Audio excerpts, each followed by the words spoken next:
Olá, eu sou o professor André e o tema da nossa aula hoje é Revolução Francesa. Nessa primeira aula nós vamos ver os antecedentes da Revolução Francesa, em outras palavras, o que levou à eclosão, a ocorrer a Revolução Francesa.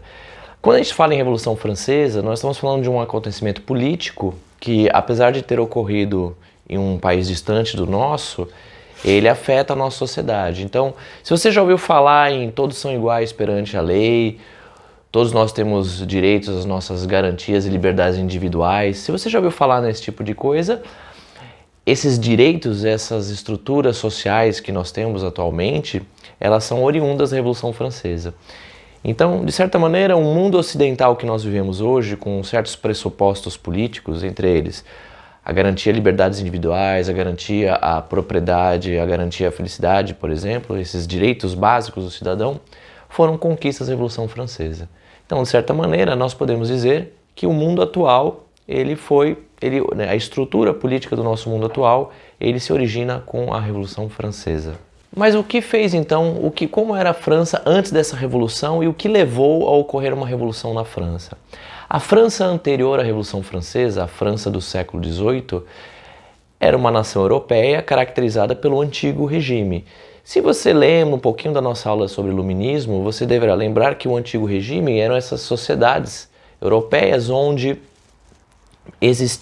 persistiam ainda certas tradições, instituições e legislações feudais. Então, no caso da França, quando a gente fala que a França do século XVIII era uma nação do antigo regime, a gente está querendo dizer, por exemplo, que a França era uma nação monárquica, havia um rei. Esse rei, ele era absolutista, ou seja, esse rei, ele centralizava um grande poder, ele estava acima da lei. E além disso, existiam privilégios nessa sociedade francesa em que poucas pessoas tinham acesso a esses privilégios. Quem eram essas pessoas? A França do antigo regime do século XVIII, a sociedade francesa era dividida em os chamados 3 estados. O primeiro estado era composto, então, pelos membros do alto clero da Igreja Católica. O segundo estado era composto pela nobreza.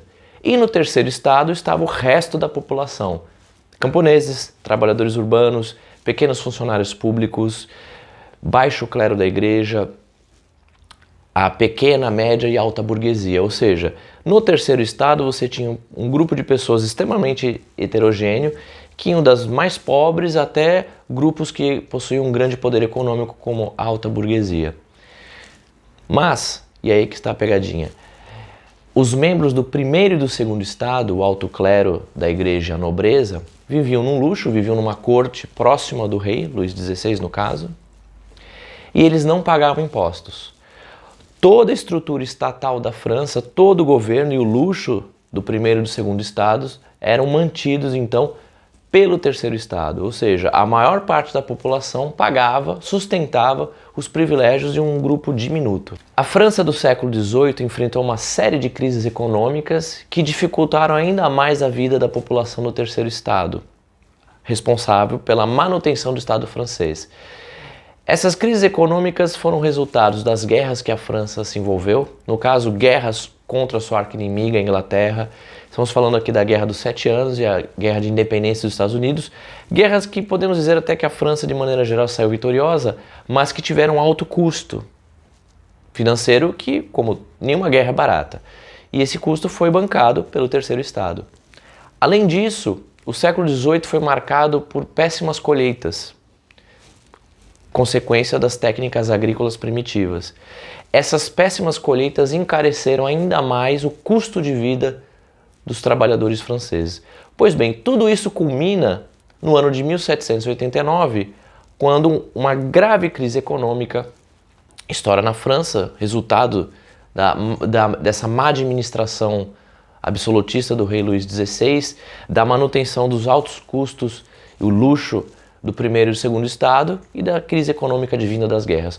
Pois bem, tudo isso resulta numa grave crise econômica e o rei francês, numa tentativa então de contornar essa crise econômica, tem a brilhante ideia de criar novos impostos para serem pagos pelo terceiro estado.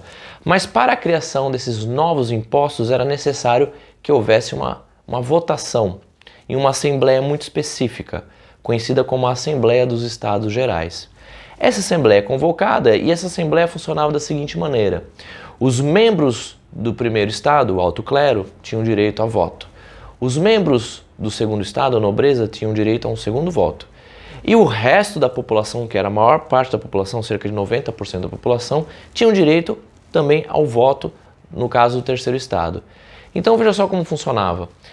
O primeiro e o segundo Estado, apesar de compreenderem a menor parte da população francesa, tinham o mesmo peso de voto que as pessoas do terceiro Estado.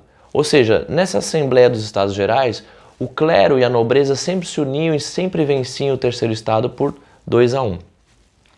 Houve uma série de debates onde os deputados do terceiro Estado tentaram implementar uma votação que correspondesse à quantidade de eleitores e não à sua origem estamental, ou seja, se você é do primeiro, segundo ou terceiro Estado. Esses deputados são vencidos e prevalece então a vontade do rei e a vontade do primeiro e do segundo estados, que aprovam a criação de novos impostos para a já combalida população francesa que sustentava o luxo da corte.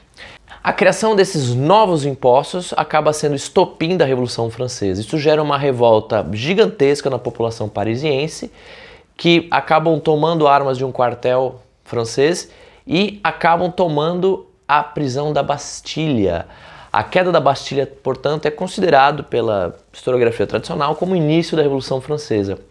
A Bastilha era uma prisão que simbolizava o poder absolutista do rei francês, porque era uma prisão para onde eram enviados os prisioneiros políticos, ou seja, todos aqueles que de alguma maneira faziam algum tipo de oposição ou crítica a essa sociedade do antigo regime. Com a queda da Bastilha inicia-se, portanto, a Revolução Francesa e nesse primeiro momento da Revolução Francesa o governo revolucionário já toma algumas medidas revolucionárias para os padrões da época que de certa maneira já anunciam então o fim do antigo regime. Entre essas medidas preparadas aqui, um resuminho, pela minha equipe de redatores, o Anubis e a Laila, temos um novo membro na equipe, o Anubis. No primeiro momento, os bens da nobreza e do clero são confiscados, isso é muito importante.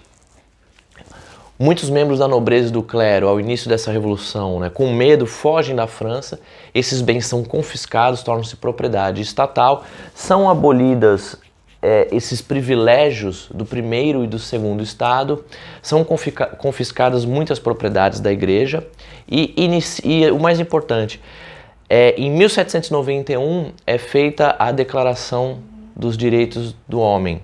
Essa declaração consolida muitos desses princípios iluministas que influenciaram a Revolução Francesa como a nova legislação vigente na França.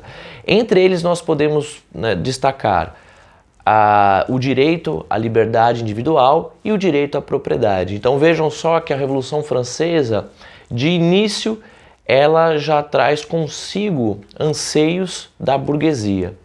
Veremos na nossa próxima aula, então, como a Revolução Francesa termina fazendo com que a burguesia saia do terceiro Estado e passe a ser a nova classe dominante. Até a próxima aula.